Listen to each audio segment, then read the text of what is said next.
Bonjour tout le monde à la maison. Bienvenue à cette séance sur la Faculté des arts et des sciences, plus précisément des sciences sociales. Mon nom est Véronique Roussel. Je suis agente de communication au service de l'admission et du recrutement de l'Université de Montréal. Je vous rappelle tout d'abord que nous avons des entrevues de la montagne jusqu'au 17 décembre. Donc, n'hésitez pas à consulter notre site Rendez-vous des futurs étudiants.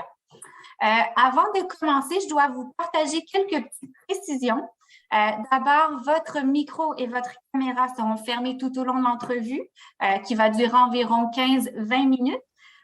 Si vous avez des questions, posez-les via la petite bulle en bas de la fenêtre, Q et R ou Q et A, et puis une personne vous répondra par écrit.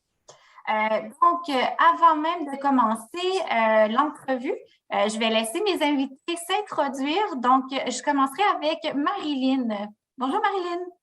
Bonjour, mon nom est Marilyn Anne Tremblay. Je suis diplômée de démographie et je travaille présentement à Statistique Canada. C'est un organisme du gouvernement fédéral et j'habite présentement à Sept-Îles sur la Côte-Nord. Merci beaucoup Marilyn. Maintenant, Madame Akilé. Oui, bien, bonjour à tous. Donc, Marie Akilé, professeure au département de psychologie et également vice-doyenne à l'admission et aux affaires internationales. Donc, c'est plus à ce titre de vice-doyenne que je suis ici avec vous aujourd'hui. Merci beaucoup, chers invités. Si vous me permettez, on va commencer tout de suite avec l'entrevue. Je commencerai avec Madame Akilé. Madame Akilé, pouvez-vous nous mentionner quelles sont les disciplines liées aux sciences sociales à la Faculté des arts et des sciences? Je mentionnerai là, les 6 dont on va parler un petit peu plus en détail aujourd'hui. Donc, il y a d'abord la démographie, puis on a une diplômée justement avec nous aujourd'hui, ce qui est épatant. Les études féministes, les relations industrielles, la science politique, les sciences économiques et également la sociologie. Merci beaucoup. On a de la misère des fois quand on est, par exemple, au cégep ou quand on ne connaît pas ces disciplines, à les distinguer. Donc, pouvez-vous rapidement, par exemple, me parler, me décrire le domaine de la démographie? Bien, la démographie qui est de plus en plus en vogue, on doit se dire, c'est l'étude donc quantitative des populations humaines et de leur dynamique à partir de différentes composantes. Par exemple, on va étudier la fécondité, donc les taux de natalité, la conjugalité, l'immigration, le vieillissement. Et la tâche donc d'un démographe va surtout impliquer d'analyser les variations des différents phénomènes à travers le temps et à travers l'espace et dans différents milieux sociaux, démographiques et culturels. Elle consiste aussi à comprendre les répercussions de ces fluctuations-là de phénomènes sur les individus, les familles et la société. Merci. Donc, peut-être certaines particularités que je mentionnerais à l'Université de Montréal, c'est que c'est la seule université au Canada qui possède un département de démographie, puis la seule au Québec qui offre aussi des études de premier cycle en démographie. Donc, c'est vraiment quelque chose dont on est très fiers. C'est un des meilleurs centres d'enseignement de langue francophone parce que la démographie en français aussi, c'est chez nous que ça se passe. Et il y a la possibilité pour les étudiants d'être engagés et de collaborer à des travaux de recherche dès le premier cycle. Donc, c'est un programme qui a beaucoup de belles particularités. Merci. Maintenant, les études féministes, pouvez-vous nous en parler rapidement?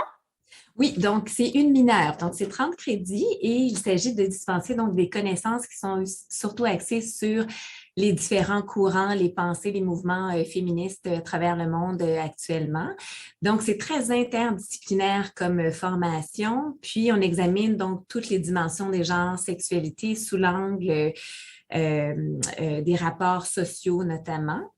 Et dans le cas de la pratique en études féministes, on parle plutôt d'une spécialisation justement pour des personnes pour qui ces enjeux-là sont d'intérêt particulier dans leur milieu de travail et c'est-à-dire qu'ils souhaitent avoir cette expertise de plus dans le contexte de leur travail et ça peut être un tremplin très intéressant vers les études de cycle supérieur.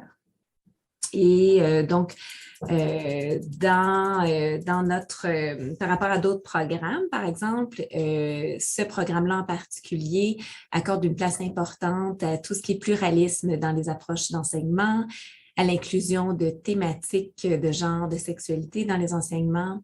Et il se distingue aussi par toute la place qui est accordée au domaine littéraire et artistique dans la formation. Donc, des cours en cinéma, en histoire de l'art, en littérature de langue française et anglaise, pour ne nommer que ceux-là. Parfait. Passons maintenant aux relations industrielles. Donc, pour les relations industrielles, mais souvent, on appelle les relations industrielles les gestion des ressources humaines. Là, dans plusieurs autres universités, on fait référence beaucoup à ce domaine avec ce titre-là. Donc, les relations industrielles, bien, ça s'intéresse aux enjeux, aux problématiques qui sont liées au travail, au milieu du travail et à l'emploi à tous les niveaux. Par exemple, au niveau individuel, organisationnel, institutionnel, national, international, etc. Et donc, les spécialistes en relations industrielles vont œuvrer dans différents domaines, comme par exemple la gestion des ressources humaines, qui est certainement très important. Tout ce qui est relations de travail, relations avec les syndicats, par exemple, le syndicalisme, les politiques gouvernementales en matière de travail et d'emploi, tout ce qui est santé, sécurité, mieux-être au travail. On parle aussi de droit du travail et tout ce qui est régulation et réglementation autour du travail, puis les aspects internationaux et comparatifs du travail et de l'emploi. Ce qui est intéressant dans ce programme-là en relations industrielles, notamment le baccalauréat, là, surtout, c'est l'accès automatique au titre au sein de l'Ordre des conseillers en ressources humaines et en relations industrielles agréées du Québec. Donc, on parle ici d'un permis de pratique et au titre de l'Ordre des administrateurs agréés du Québec. Il y a aussi la possibilité de faire des stages en entreprise, donc une implication vraiment dynamique. Et notre école de relations industrielles est en tête de liste des instances universitaires canadiennes pour la recherche subventionnée dans ce domaine-là. Donc, on parle ici là, vraiment d'un rayonnement scientifique très important. Merci beaucoup, super intéressant. Maintenant, passons peut-être aux sciences politiques. Sciences politiques, donc la définition de la science politique, c'est en fait, ça s'intéresse à tout ce qui permet, encourage ou nuit à la vie collective des sociétés. Donc, c'est très largement défini. C'est une formation qui permet d'acquérir des connaissances d'analyse, de synthèse, d'évaluation critique et de communication orale et écrite. Et elle permet, ou en tout cas, elle encourage de développer la maîtrise de méthodologies de recherche très rigoureuses parce qu'on va s'intéresser à des questions très importantes, des questions d'actualité notamment. Et on va s'intéresser à tout ce qui est fonctionnement de l'État, au comportement des électeurs. Ça revient périodiquement à différents niveaux. On en entend souvent parler quand on lit les journaux, à la représentation citoyenne et aux affaires internationales et à la diplomatie. Donc, vraiment des enjeux là, qui font la une dans les journaux quotidiennement. Donc, nos analystes sont souvent des gens qui sont issus justement du domaine de la science politique. Et avec un diplôme en sciences politiques, vous avez accès à des postes liés aux affaires publiques notamment. Il y a beaucoup d'intérêt, beaucoup d'avantages à nos formations, notamment au baccalauréat. On offre un cheminement Honors, donc qui permet en fait de faire un rapport spécialisé ou des travaux plus poussés dans un domaine qui vous intéresse. Il y a aussi un cheminement international qui encourage la mobilité vers l'international. Il y a la possibilité de faire aussi des stages, ça peut être dans un organisme public ou privé au Canada ou à l'étranger. Et la possibilité aussi d'apprendre une troisième langue, là. Donc un parcours qui est très, très riche, très intéressant. Donc, jusqu'à maintenant, tous des domaines très variés là, en termes de l'emploi là, après les études. Maintenant, il nous resterait deux petits domaines à couvrir, sciences économiques. Oui, donc en sciences économiques, c'est en apprendre davantage, donc surtout ce qui sont les mécanismes fondamentaux qui régissent le fonctionnement de notre vie économique. Donc, ça permet de maîtriser les grands principes de base de l'économie, de connaître et de comprendre les diverses composantes de l'économie, comme l'économie des ménages, des entreprises, du travail, tout ce qui est économie publique internationale. On parle de développement économique, évidemment, et tout ce qui est technique statistique et économétrique. Et ça se distingue des sciences administratives administrative, je pense qu'il faut le souligner, parce que les sciences économiques analysent plutôt le fonctionnement des marchés et non pas celui des entreprises. Donc, c'est vraiment là où la distinction se campe. Et donc, l'éventail des sujets qui sont examinés en sciences économiques dépasse les préoccupations du monde des affaires. Donc, c'est des phénomènes beaucoup plus globaux. Et vous avez la possibilité d'un cheminement honors, entre autres, avec un baccalauréat spécialisé qui facilite donc le passage vers les cycles supérieurs pour ceux que ça pourrait intéresser éventuellement. La possibilité de remplacer un cours de 3e année par un stage de recherche ou un stage en entreprise, qui peut être très intéressant. Et notre département de sciences économiques est certainement reconnu là, pour sa rigueur et sa performance en recherche à l'école internationale. Donc, c'est un des meilleurs départements francophones au monde et le premier département francophone canadien en sciences économiques. Wow! Donc, terminons avec la sociologie. Donc, ça, c'est l'étude des relations, des actions, des représentations sociales par lesquelles se constituent les sociétés dans lesquelles nous vivons. Elle vise à comprendre comment les sociétés fonctionnent et se transforment. On sait que les sociétés sont en perpétuelle transformation. Et donc, la collecte et l'analyse des informations qui vont être effectuées par des sociologues contribuent notamment au changement social, peuvent informer, par exemple, des nouvelles politiques, etc. Il y a 5 grandes orientations dans le baccalauréat en sociologie. Il y a l'orientation fondamentale, donc c'est plus théorique.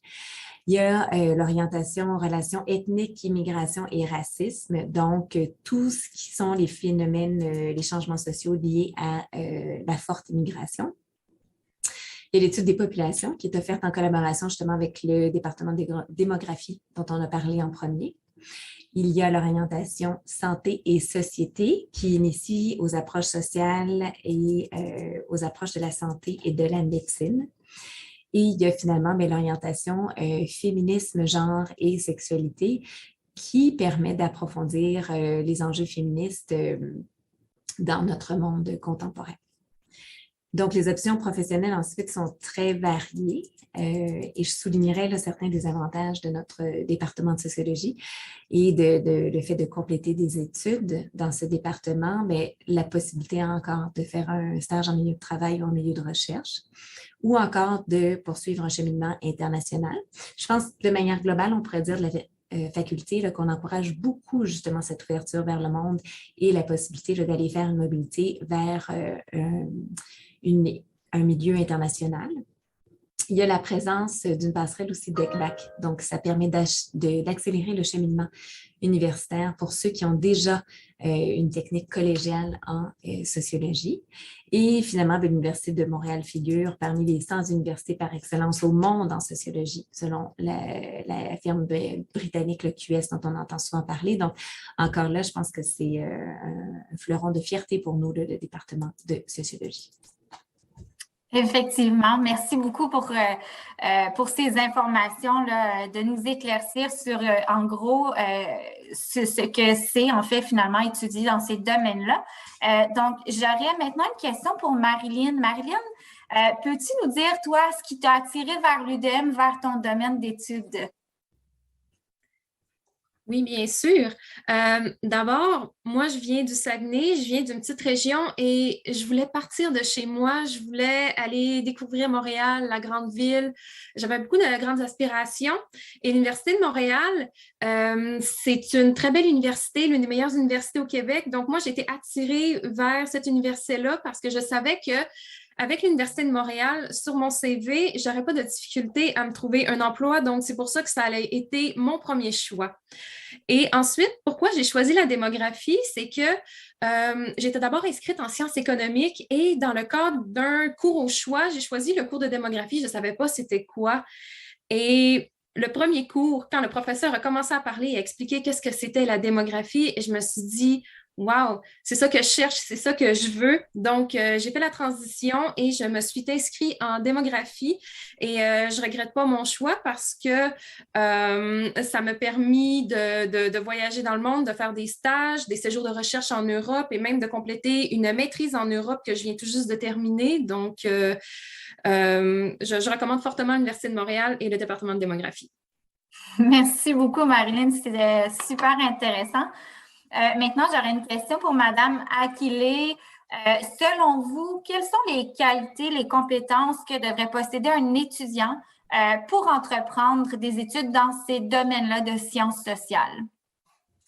Écoutez, je pense qu'il y en a, il y a plusieurs compétences, qualités là, qui sont très, très pertinentes, mais je mettrais l'accent, entre autres, je pense sur tout ce qui est diplomatie, curiosité intellectuelle, la capacité d'avoir un esprit critique aussi, puis un esprit d'analyse, parce qu'on est exposé à différents phénomènes. Puis l'idée, c'est aussi de pouvoir s'informer de plusieurs sources d'informations, puis pouvoir développer une pensée critique, puis apporter, ajouter là, une analyse à tout ça.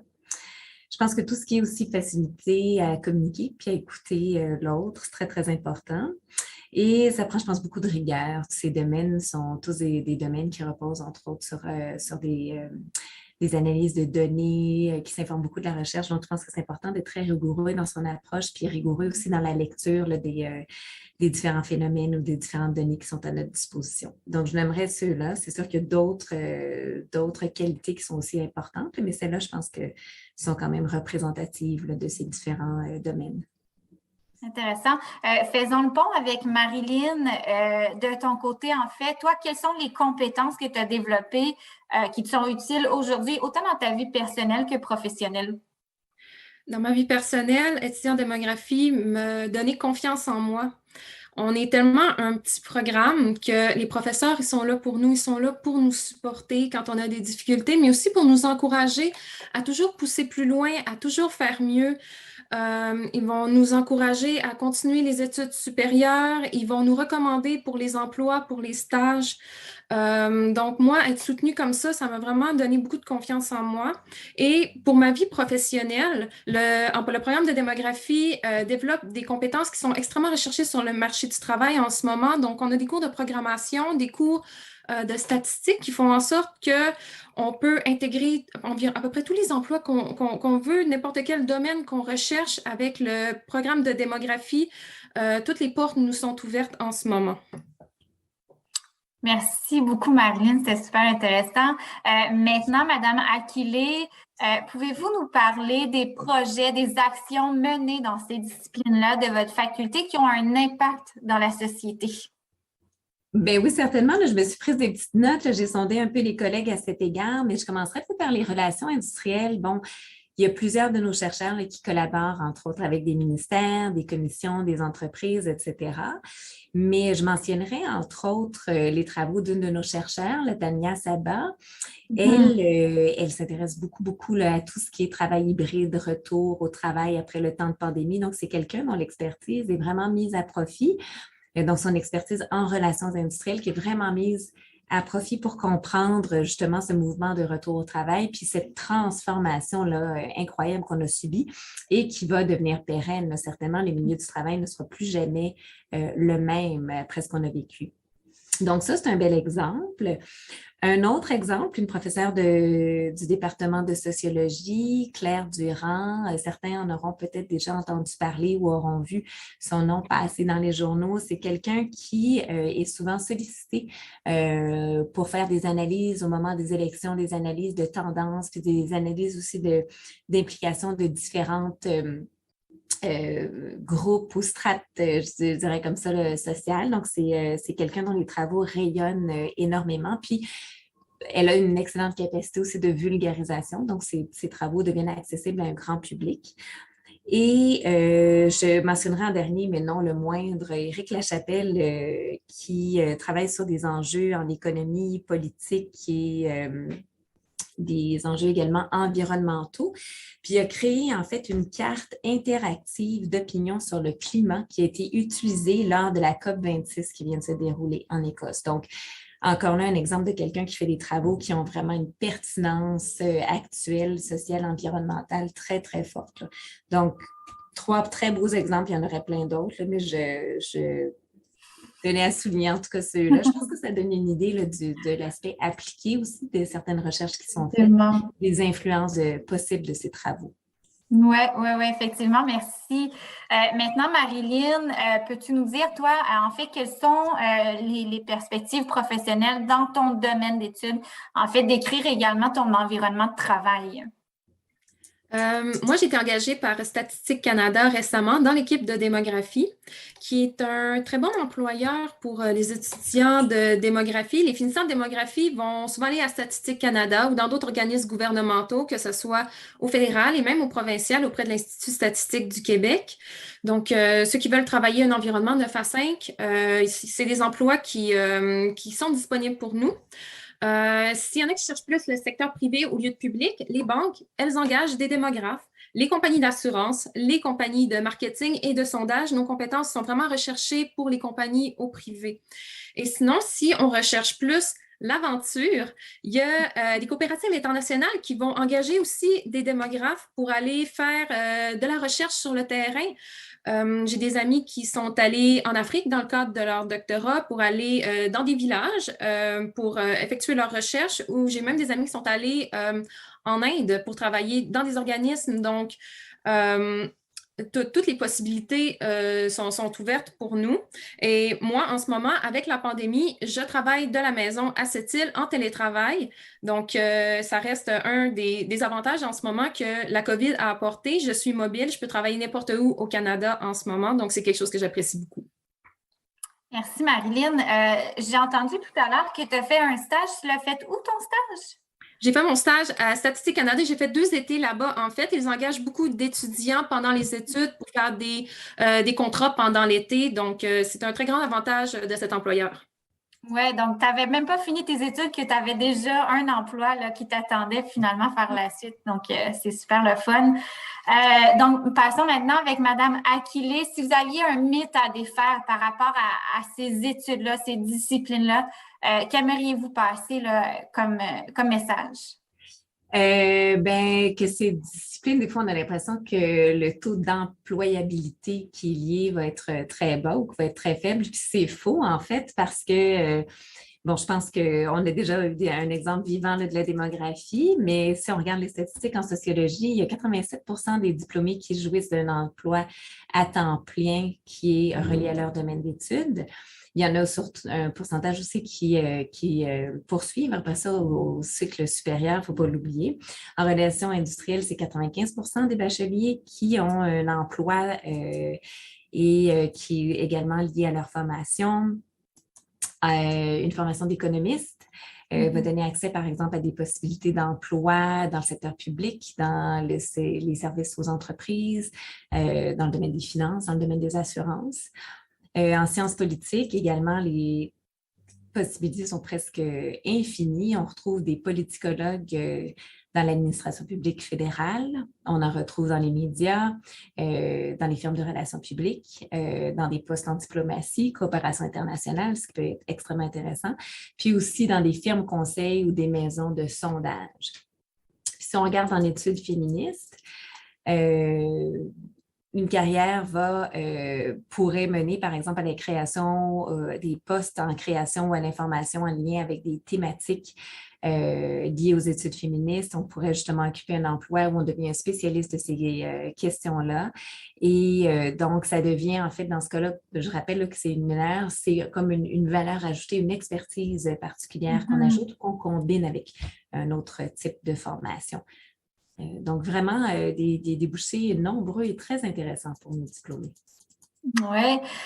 Il ne nous reste plus beaucoup de temps, mais on va poursuivre avec Marilyn. Marilyn, en démarrant tes études, tu l'as mentionné un petit peu tout à l'heure, est-ce que tu avais une idée claire où tu serais aujourd'hui? Pas du tout. En fait, j'ai un parcours vraiment atypique. À 16 ans, j'étais inscrite à l'école aux adultes pour terminer des crédits. Et au cégep, je ne savais pas qu'est-ce que je voulais faire. Je me suis promenée, j'ai fait beaucoup de choses et j'ai terminé avec un bac sans mention. Mais je voulais quand même aller à l'université, donc je me suis inscrite à l'université et rendu là, il me manquait un crédit mathématique, donc j'ai fait arts et sciences qui m'a permis d'aller chercher le crédit mathématique manquant et en plus, on m'a donné le choix de faire plusieurs cours. Donc, j'ai pu monter mon programme avec une conseillère du Saphir. Donc, j'ai pu choisir mes cours. Et par la suite, le fait d'avoir choisi la démographie, comme je l'ai dit, j'ai pu faire des stages. J'ai même pu faire une maîtrise en Europe associée à une généreuse bourse d'études. Donc, s'il y en a qui se disent peut-être que l'université, c'est pas pour eux parce qu'ils ont eu de la difficulté à l'école, Continuez quand même, puis croyez à vos rêves parce que on ne sait pas où est-ce que la vie peut vous mener, puis faire des études universitaires peut vous ouvrir des portes que vous n'auriez jamais soupçonnées qui puissent arriver dans votre vie. Oui, merci pour ce message. C'est effectivement super important. Puis je tiens à peut-être juste rectifier, là, tu as obtenu un DEX en mention. Donc, tu as un diplôme d'études collégiales Oui. Qui n'est pas nécessairement dans une discipline précise, mais tu as eu assez de crédit pour te faire offrir, en fait, pour avoir un diplôme d'études collégiales. Oui, j'ai complété tous mes cours de la formation générale et des cours de divers programmes qui m'ont donné je ne sais plus combien c'est de crédits, mais suffisamment pour obtenir un diplôme d'études collégiales. C'est juste qu'il n'est pas associé à un nom en particulier. Et merci pour cette précision. Madame Akile, parlant parlant de ce sujet-là, est-ce que les parcours d'études sont linéaires? J'imagine que non. Est-ce qu'on a d'autres trajectoires là, possibles dans ces domaines de sciences sociales? Mais j'encourage beaucoup les étudiants, surtout ceux qui ont des passions pour plusieurs domaines, à considérer. En fait, on a certains programmes qui sont bidisciplinaires, donc on joint des expertises de 2 unités. Par exemple, on a économie et politique, sciences politiques et philosophie. On peut parler de philosophie aujourd'hui, mais c'est un des autres domaines d'expertise à la FAS. On peut aller en mathématiques et économie. On a aussi un bidisciplinaire en communication et politique, puis un en démographie et statistique. Parce que ce que je devrais ajouter aussi, c'est démographie. Pour l'instant, c'est une majeure. Donc, on fait 60 crédits en démo, puis on jumelle avec un autre 30 crédits ailleurs. Puis ça peut être extrêmement intéressant d'avoir une combinaison de ce type. Puis aussi la possibilité de jumeler des passions selon certains de vos intérêts. Donc, j'encourage les étudiants à regarder du côté des bacs par appellation ou des bacs par cumul. Un bac par cumul, en fait, permet de combiner une majeure et une mineure ou encore 3 mineurs dans des domaines de votre choix. Et donc, si vous avez envie d'aller piger justement dans des domaines plus spécifiques, ça peut être intéressant. Puis, les baccalauréats par appellation, c'est des combinaisons prédéfinies, mais il y en a plusieurs justement en démographie qu'on peut combiner avec la gestion ou la science des populations, une mineure en sciences des populations. Études féministes, on peut combiner avec études du phénomène criminel, études de culture, société, religion ou encore sciences sociales et santé. Sciences politiques, la majeure, on peut également la jumeler avec gestion, avec phénomène criminel. En économie, en tout cas, il y a toutes sortes de combinaisons comme ça qui sont possibles. Donc, on peut aller chercher des éléments qui nous intéressent. Puis ça peut être particulièrement intéressant pour des personnes qui s'intéressent à un phénomène en particulier et qui souhaitent l'aborder selon l'angle de différentes disciplines. Oui, effectivement. Donc, ça nous permet réellement de monter un parcours à son image. Donc, c'est super intéressant. Je terminerai rapidement. Il nous reste encore 2 petites minutes avec Marilyn. Marilyn, qu'est-ce qu'on te souhaite pour la suite de tes projets? J'aimerais obtenir ma permanence dans mon poste actuel parce que je suis à contrat présentement. Ensuite, éventuellement, dans quelques années, peut-être 10-15 ans, j'aimerais prendre la place de mon boss. Pour être gestionnaire à mon tour. Et on me souhaite beaucoup de publications parce que je suis dans un poste de recherche, donc des publications dans les journaux. J'espère éventuellement passer dans les médias quand on va avoir des sorties importantes à propos de sujets qui touchent tous les Canadiens. Donc, je souhaite continuer chez Statistique Canada et j'aimerais qu'on me souhaite une belle carrière là-bas. Oui, évidemment. Bonne chance, Marilyn. On te le souhaite de tout cœur. C'est ce qui conclut finalement notre entrevue. Merci beaucoup, chers invités, pour vos beaux messages.